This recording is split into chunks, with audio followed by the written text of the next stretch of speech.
What's up, guys? It's your boy Matt here, and we back with another episode of Matter of Fact MMA. So today we're gonna go over just a couple of news items floating around. I'm gonna title this episode "Nice Guys Finish Last and Nice Girls Do Too," and I'm gonna explain everything as we jump off into it.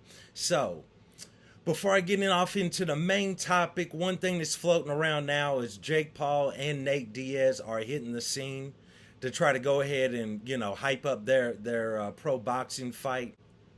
For some reason, I feel like that fight was gonna be bigger, like in everybody's mind until it was signed. It was like, oh, if Nate Diaz or if Nick Diaz fights one of the Paul brothers, it's gonna be the biggest thing in history. It was like this big deal, and then it's like when it was signed, it was kind of like, oh, all right, so that's gonna happen. And I know Nate Diaz got in trouble or whatever a little while ago for some BS where the guy, got into the street fight and choked the guy out. It's like, whatever, dude. It's still, I don't know. It doesn't feel like how I feel like everybody thought it was going to be. Like everybody thought, oh, if one of the Diaz brothers fights one of the Paul brothers, it's going to be the biggest thing in history. And it's like, bruh, it didn't really translate. So we'll see how it goes in the build, but it hasn't really hit yet. But, we'll see how it goes. I don't know.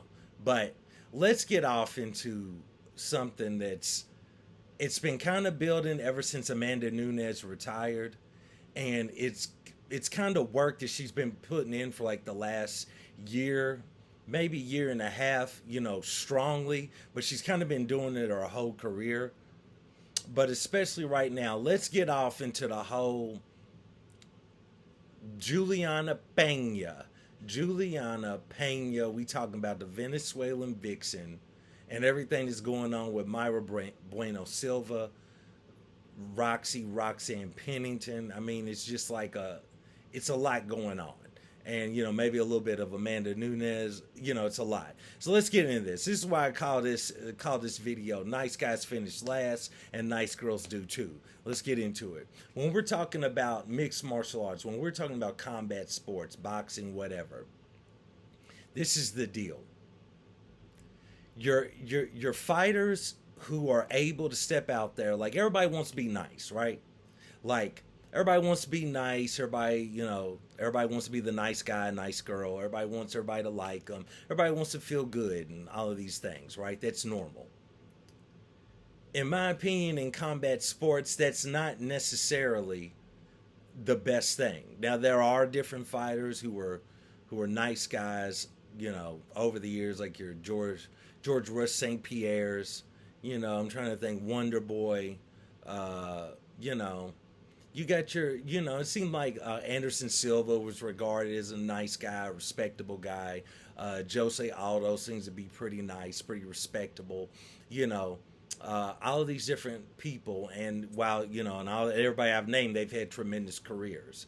So, with that being said, kind of the same thing with like nice girls, so to speak. Like Holly Holmes is, she's extremely nice, well spoken. You never really got to worry about her on a 3-day Vegas bender.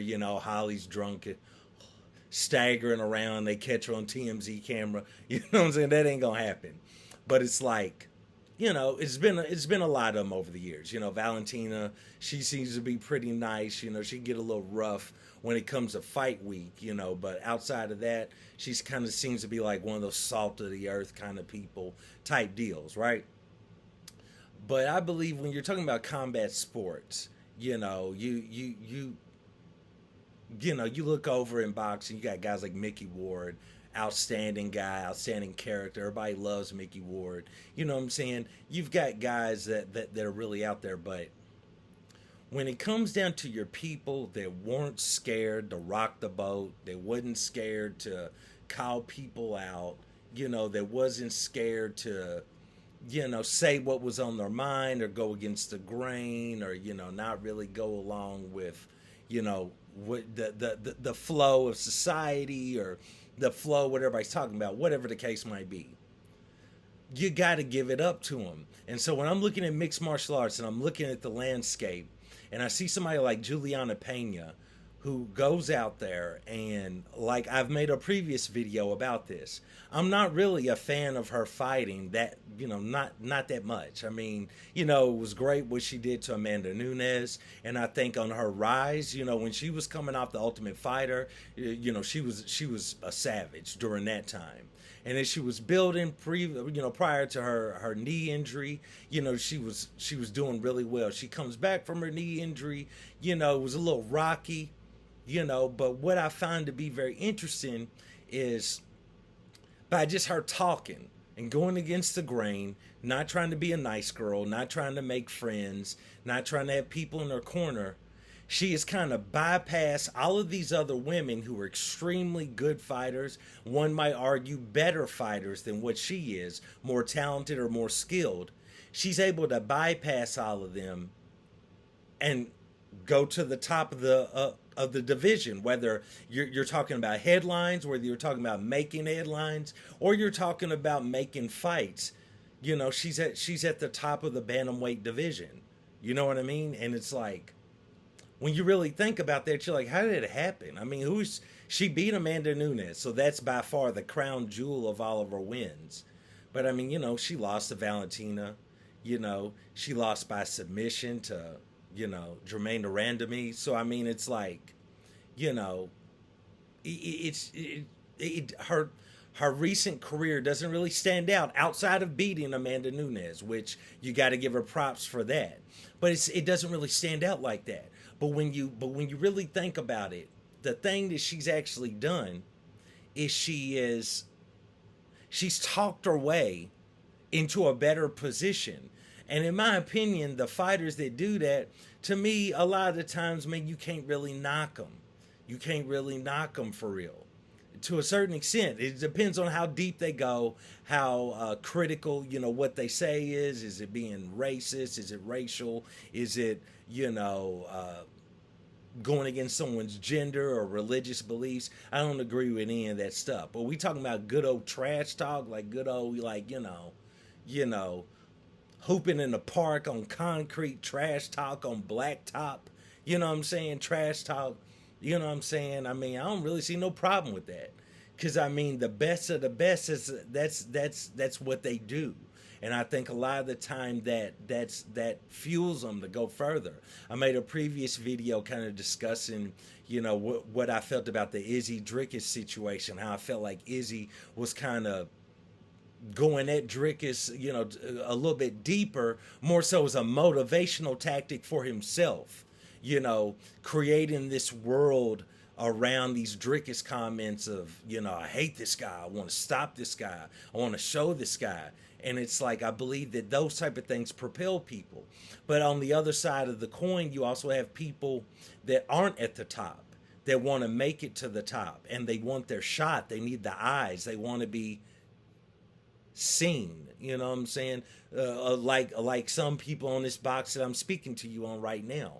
And so it's like, at times, you got to drop all of that nice guy stuff. That nice girl stuff, you got to drop that act, because a lot of the time this is what gets the eyeballs on you. This is what it's what gets people to notice you.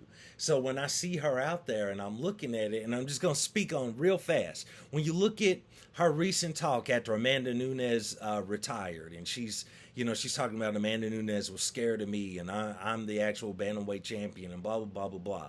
And it's like, bro, like on one side of you, the real side of you is like, bro, where is she coming from with all of these comments? Like, why is she saying all of this mess? This is crazy, bro. Like, no one's running for you. No one's scared of you. Like, what are you talking about? But what she's managed to do is, at the same time when Amanda Nunes retired, possibly the greatest female MMA fighter of all time, and, top 3, if she's not the greatest, you're looking at it and you're like, bro, coming out of a weekend where that should have been the headline, Julianna going out there and spewing all of her stuff about Amanda Nunes kind of shifted, it kind of shifted the headlines and the topics and what everybody was talking about. You know what I mean? Like it kind of moved that over, and or at least kind of split the light, kind of split the limelight, and you're kind of seeing like, what is Julianna Peña talking about? And even in the main event from last weekend, where Mayra Bueno Silva goes out there and defeats Holly Holm, and you're looking at it, and it's like, it was like, okay, so she won choke, second round standing choke. It was kind of interesting. All right, cool, but in her post-fight interview, and she's staking her claim for the title shot, for the vacant title, she brings up Julianna Peña. So now we fast forward to now. Since she's been on the MMA Hour, and she's been on there talking about, that no one wants to see the fight between Roxanne Pennington and Julianna Peña. Like, no one wants to see that. They want to see me versus Peña. That's the fight. That's the one they want to see. Then Peña goes out there and she starts talking about, this girl that's the curtain jerker that's, on the prelims, what I'm saying, my curtain jerker. She's out here talking about she wants to fight me for the title, like, do something, make some waves, make some noise, and we'll see what's going on. And I'm sitting there and watching this, and I'm like, how could Julianna Peña talk like that? It's like your only win recently, again, it's been against, the GOAT, but it's, or a lot of people's GOAT. It was against Amanda Nunes, but still, you're looking at it. She lost her last fight against Amanda Nunes to give Amanda Nunes the championship back. And now that the belt is vacant, she's like right there. She's one half of that championship fight. She said that the UFC told her that she's one half of the fight. Now, whether you believe her or not, I don't know, but it looks like to me, by everything that's going on, she's probably going to be one half of that equation. I don't know if Roxanne Pennington is going to be the other half. I don't know if Bueno Silva is going to be the other half. But she's one half of that. And you're like, how did she do this? Like, who is she beating? Like, what is her credentials outside of Amanda Nunes? Which, again, you got to give that the props. But it's out that mouthpiece, you know what I'm saying? And, as Charlemagne would say, what that mouth do, that mouthpiece, she's talking her way into this spotlight. And you got to give it up to her, bro. You got to give it up to these fighters that aren't scared to go out there and do that. Now, I don't agree with the Kobe Covington stuff. He said a lot of wild and crazy stuff to try to get, a spot. Seeing like all the turmoil that it's caused. I mean, you got the whole Drickus thing with Izzy. I don't even really want to revisit that. And it's like, I think that it went from trash talk and blew up into something else. And in my opinion, I kind of think that that's on Izzy that took it into something else, and Ariel Helwani. But, you know what I'm saying? It's like, bro, well, come on. How could you not see the race in this? I mean, come on, guys. You know what I'm saying? I think it's been blown up a little bit bigger than what Drickus thought it was going to be. But nevertheless, we're just going to have to see how that plays out. We got to see some more time to see Izzy's stance more so on that, Drickus' stance more so on that. And it's like, it's very interesting when you see these fighters do these type of things, and they get to talking, get to saying all this stuff, and you see where it propels them or where it doesn't propel them. There have been a lot of fighters that have talked a lot of trash and couldn't back it up, and they've kind of disappeared. No one really hears about them anymore. There's been a lot of fighters that talked a lot of trash and, were able to back it up. And that's what kind of leads me, let's pivot a little bit. Let's talk about Conor real quick. To me, that was what Conor's real skill was. He was a tremendous fighter, great fighter. There's no doubt about that. On his featherweight rise and then going into, lightweight rise. But to me, what always made him stand out was his trash talk. His ability to sell a narrative to you, to bring you into his world, sell you on what he's saying, sell you on what he's talking about, what he's going to do to these fighters, and more importantly, he would get his opponents to buy into it. A la, Jose Aldo, they would buy into it. And it would mentally affect him going into these fights because they just wanted him out of here. Like they just was getting so upset by the things he was saying, by the way he was challenging them. You know, the trash talk, the brashness, you know, the Billy Strut, you know, it was doing a number on these guys. Like you saw it with the Underground King, Eddie Alvarez, the way he wilted under pressure in Madison Square Gardens. You know what I'm saying? What happened to Jose Aldo? In my opinion, the featherweight GOAT. It's like, you know, it's the way he would affect these people, right? And to me, once he lost that invincibility that he created from his speech, from his talk, that everyone was buying into and everyone was believing. And either you believed him and you followed him and you were a fan of his, or you bought every pay-per-view because you wanted to see him lose, right? But that was somewhat shattered when he stepped in there against Mayweather. And Mayweather, you know, you could hype it up as much as you want, but people that really knew combat sports knew, you know, Mayweather's going to go in there and wash him whenever he sees fit. Now it's up to, you know, whoever out there watched that fight. It's up to you if you believe Mayweather carried him or if you believe Conor had a fairly good showing. But you know, but nevertheless, you know what I'm saying. After he lost that fight, he still had that little bit of invincibility still there because we hadn't seen him lose recently in mixed martial arts in the UFC. When he comes back and he goes in there with the Eagle, Khabib, Nurmagomedov, this is when it was clear what was going to happen. The whole build up to that fight, the press conference, the weigh-ins, the whole thing. If you knew, you knew. You knew what was going to happen because Khabib was not going to be a guy who was going to be fazed by your trash talk. He's not going to fall for your shenanigans. Yeah, Khabib doesn't like you. He hates you, but he's not going to be fazed by that. He's going to go out there, he's going to do his job, and he's going to dismantle Conor. And that's what we all knew was going to happen. And it happened. And after it happened, that invincibility left, and I believe, you know, psychologically in Conor's head, that invincibility also left because to me he's never looked the same since. You know, you can watch his documentary and see all the things going on in his personal life or outside of fighting, and you know, whatever. It doesn't even matter, bro. After that loss to Khabib, that was about it because he had made so much money. And it was kind of like, bro, like, you know, what am I still doing this for? And yeah, he can talk himself into another fight and hype himself up and the king is back and all this stuff, but it was never quite the same, regardless of beating Cerrone or not. It was never the same. You know what I'm saying? And his trash talk, you know, nice guy Conor going in there against, you know, Dustin Poirier. And Dustin Poirier was like, whatever, bro. Worked him.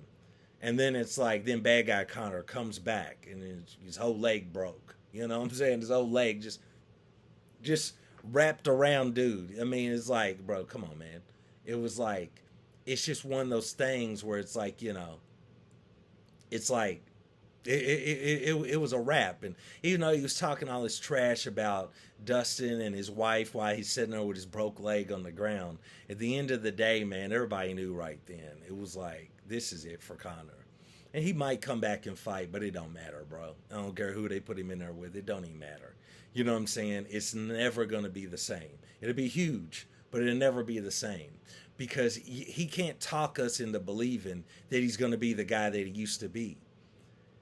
That's what I mean. You know what I'm saying? The people that are able to jump out there on the edge, but, you know, and talk and go against the grain and say these wild things. Look how far that propelled Conor McGregor. And once that was taken from him, he's not the same anymore. So you got to take your hat off to people like Julianna, who might see their window closing, you know, getting a little bit toward the end of their career, might see their window closing and they're thinking, you know, I got to do something here. I got to maximize my last couple of fights. And you got to, you know, I'm all for it. As long as you're not, you know, going a little bit too crazy with whatever you're saying, I'm all for it. If you really, if you know, I mean, Chael was doing it for years. When you look at Chael Sonnen's fighting style, Chael Sonnen never should have made it to the top. He never should have made it to the top with the direction that the UFC was going. Like they wanted action, they wanted action fighters, and that style of that grind, that wrestling grind on the ground. While if you're an MMA hardcore, you can get into that. That's not what sells the pay-per-views. But that mouthpiece that he had, that's what did it. After he defeated, when he went out there and he defeated, I believe it was Michael Bisping. And afterwards they asked, the first thing they were going to ask him is, how he felt about his big win. And the first thing that man said was, first off, I want to say, Anderson Silva, you absolutely suck. Like, that was hard. And I was an Anderson fan. I hated Chael Sonnen. But that was hard. That's hard. Like, it happened like that. So that's kind of what I'm getting at. Is it's interesting when you see these fighters, because now Julianna Peña has actually kind of made Mayra Bueno Silva kind of interesting.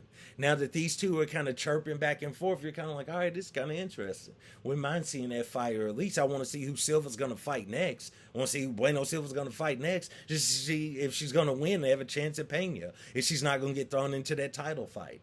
So, I mean, it just plays up. I mean, she's actually Julianna Peña is actually kind of making it to where, I mean, now keep in mind, all of these fights, they're not like top tier level fights that we all want to see. Let's be real. You know what I'm saying? This is not like Arman Sarukian challenging for the title, or this is not Alexander Volkanovski, Makhachev 2. You know what I'm saying? These ain't fights that we just clamoring to see. But if we must watch these, figure out who's going to be the bantamweight champion, you want there to be a little chitter chatter, you know what I'm saying, around it. Like, we want to hear something. So she's actually making a fight interesting with Roxanne Pennington, bro. So it's like, bro, you got to take your hat off to her. Boop. I mean, tip your hat. So, I mean, it's very interesting. We're going to see how it all plays out. Very, very interesting things that's going on, because that's the way of the UFC now. I'm telling you, if any fighters ever see one of my videos, which I seriously doubt, I hope, but I doubt, bro, let's keep it all the way real. Man, you got your whole back half of your career to be the nice guy or the nice girl. While you're young, while you got the strength, while you got the stamina, while your body's not broken, you can go out there and train hard, and you're young looking, you're sharp looking, you might, hopefully you got a little swag, you got a little style. While you're in that position, don't worry about being nice. Don't worry about being super respectful. Be a little respectful, but you ain't got to worry about being super respectful of every opponent. Man, talk that talk. Ladies, talk that talk. You know what I'm saying? Go out there and do what you need to do to get the eyes on you, so you can maximize every single fight that you have. Macy Barber, after she won her first couple of fights, she's like, I'm going to be the youngest champion in the UFC since John Jones. And you're like, all right, I don't know who this girl is, but I'm going to kind of barely pay attention to her fights from now on just to see if she's able to do that. She couldn't, but she's still around now. Even she's chirping at Julianna Peña, and they're not even in the same weight class, but she's still talking about this lady. You see what I'm saying? That's the effect. It crosses all weight class, everything. People will chirp about it. They will talk about it. If, while you're young, while your body's not broken down, while you don't have a family, you're not married, have children, tied down, settled, don't worry about all the respect and being the nice guy or nice girl. Talk that talk, get that fight, because the UFC they will reward you if you talk that talk. They will get behind you. The machine that everybody's like, the machine never got behind Demetrius Johnson. I don't understand. They wouldn't push him. The machine, they wouldn't get behind. They won't get behind Curtis Blades. I don't understand. And it's like, bro, whatever, bro. The machine will get behind you. Look what they did for Kevin Holland. I know you're thinking, Kevin Holland, like what? He's not in the top. Yeah, I know, but prior to him taking these different losses, they were propping this man up, bro, because he wasn't scared to get out there and talk. The machine will get behind you. The machine will get behind you. If you're not scared to go out there and say what you need to say, the machine will get behind you. Ilya Taporia, they're talking about doing a pay-per-view now, a fight card in Spain. They will get behind you if you're not scared to go out there and talk that talk. Get you, I'm not saying get a stylist, but watch some Instagram videos. Figure out how to dress. You know, I'm trying to tell you, bro. Ladies, men, whoever's watching, talk that talk while you can, because after you won your fights, you made your money, you become champion and all these things. Now maybe you're getting into maybe the last half of your career, maybe you settled down, maybe you had children, whatever your case is. Then you got plenty of time to be respectful and respect every fighter. And you don't have to talk as much trash, you don't have to do as much, because you're already a built-in name. You're a proven commodity of the UFC.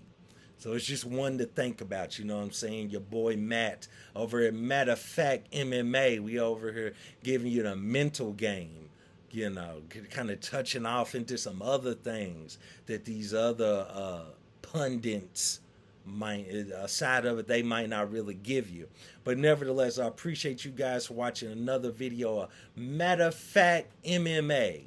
And we'll be right back with you with that Tommy Aspinall card breakdown. UFC London coming up this Saturday. Early card, so we're going to get off into that. But until then, I'll check you next time. Peace.